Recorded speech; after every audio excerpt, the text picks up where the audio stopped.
Ephesians 6.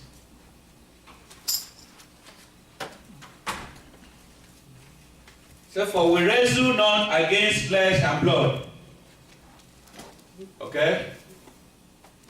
But against principalities, against powers, against rulers of the darkness of this world, against spiritual wickedness in high places. Now verse 13 says, wherefore take unto you the whole armor of God, that ye may be able to withstand in the evil day, and having done all to stand. Stand therefore, having your loins girt about with truth, and having on the breastplate of righteousness, and your feet shod with the preparation of the gospel of peace. Above all, taking the shield of faith, wherewith ye shall be able to quench all the fiery darts of the wicked, and take the helmet of salvation and the sword of the Spirit, which is the sword, which is the word of God. Now verse 18 is the part of it. Praying always with all prayer and supplication in the Spirit, and worship thereunto with all perseverance and supplication for all saints, winning in life battle. How many of us want to be a winner? Huh?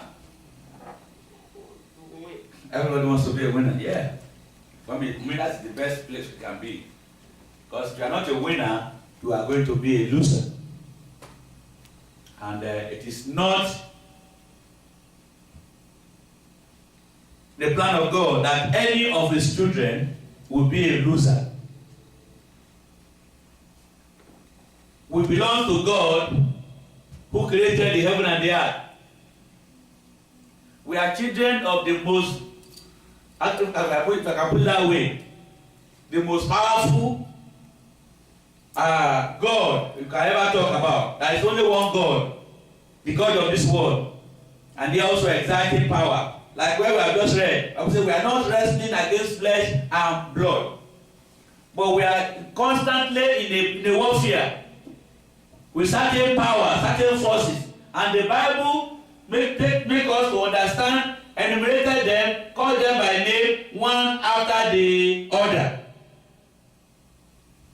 Every Christian must be conversant, must be trained, must be informed concerning this situation.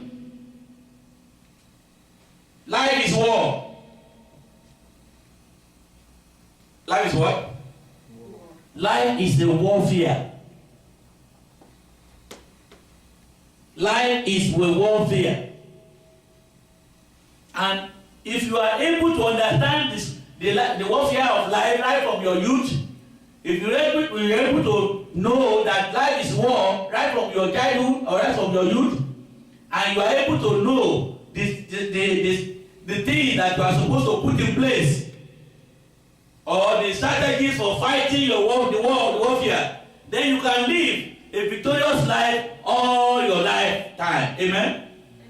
Where we have just read, mention some terrible powers, forces that are operating in this world where we are living.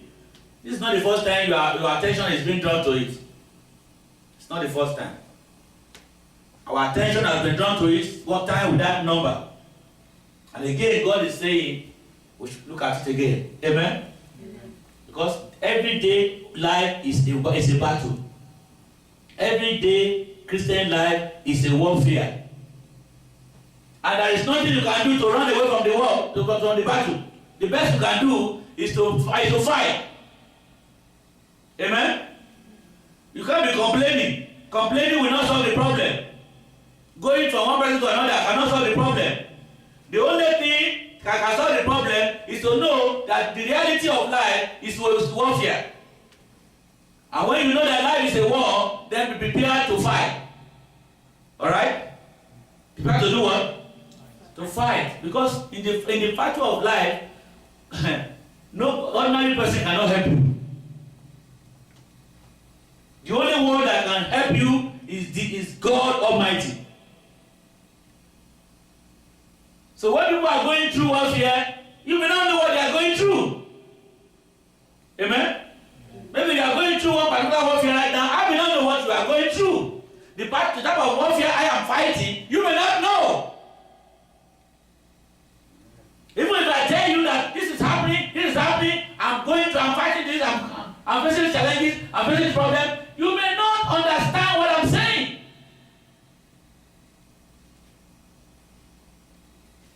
But everybody, especially Christian, we are going to be going through this life challenges.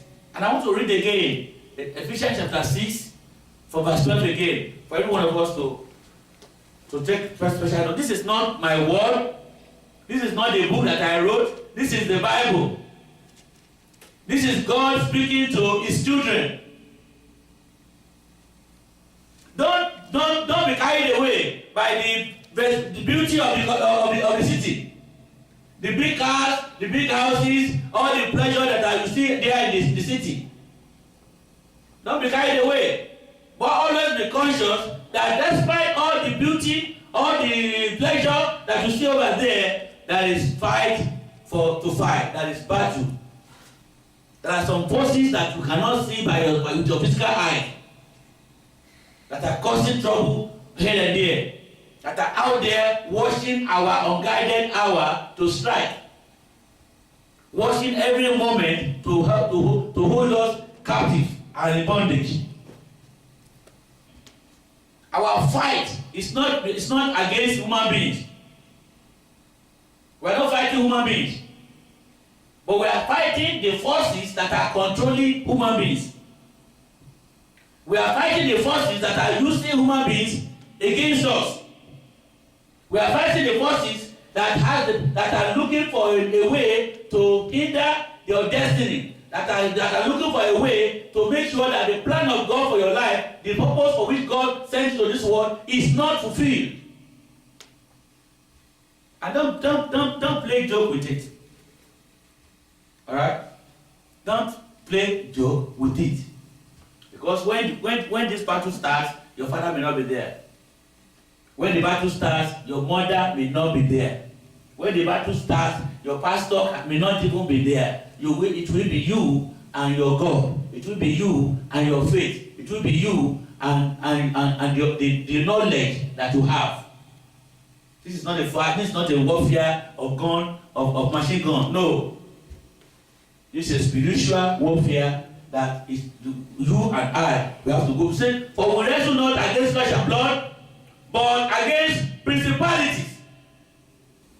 Principality there is talking about the highest ranking officers, authorities of the kingdom of darkness. These are authorities, powers that are ruling a particular territory, having a control over a very particular territory. Against powers, against the rulers of the darkness of this world, against spiritual wickedness in high places. The Bible says, with our eyes we shall be seen and behold the Lord of the wicked. I pray that we shall only see what these people have done. We will not experience them. We will not be a partaker of them in the name of Jesus Christ. Amen. And so, if we are not going to allow these forces to win in our life situation, then we must fight. First Timothy chapter 6. Verse 12. Paul the apostle gave a charge to Timothy. Let me start from verse 6. Maybe to give us some. I just you are there. Say, but godliness and with contentment is great gain. For we brought nothing into this world, and it is certain we can carry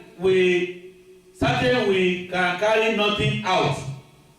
And having food and raiment, let us therewith be content. But they that will be rich fall into temptation and a snare, and into many foolish and hurtful lusts, which drown men in destruction and perdition.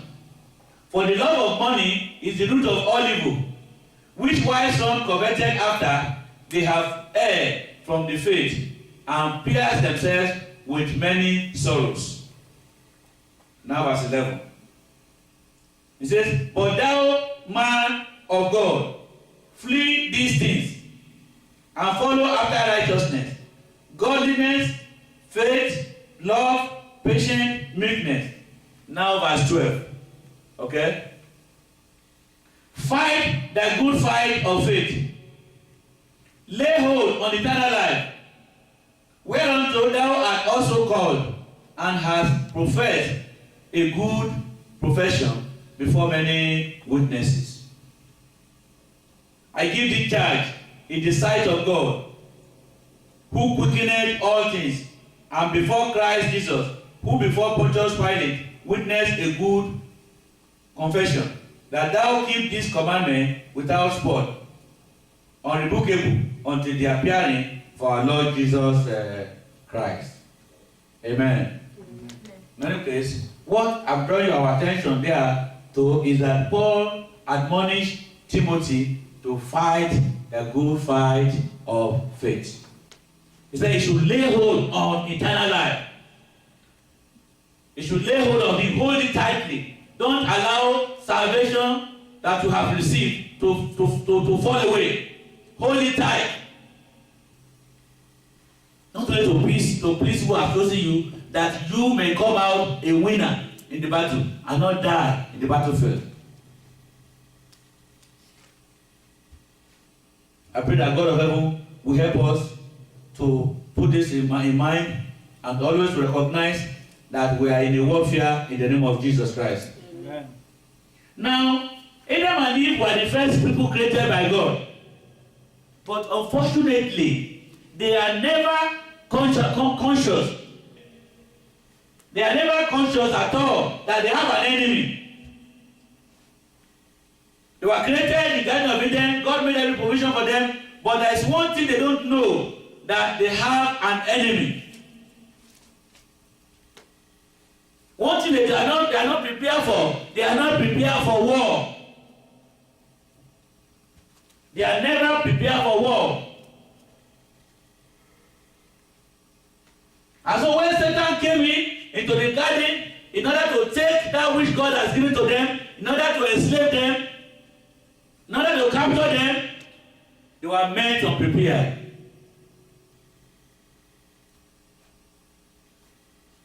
And I pray that God Almighty will help you, will help me, that whenever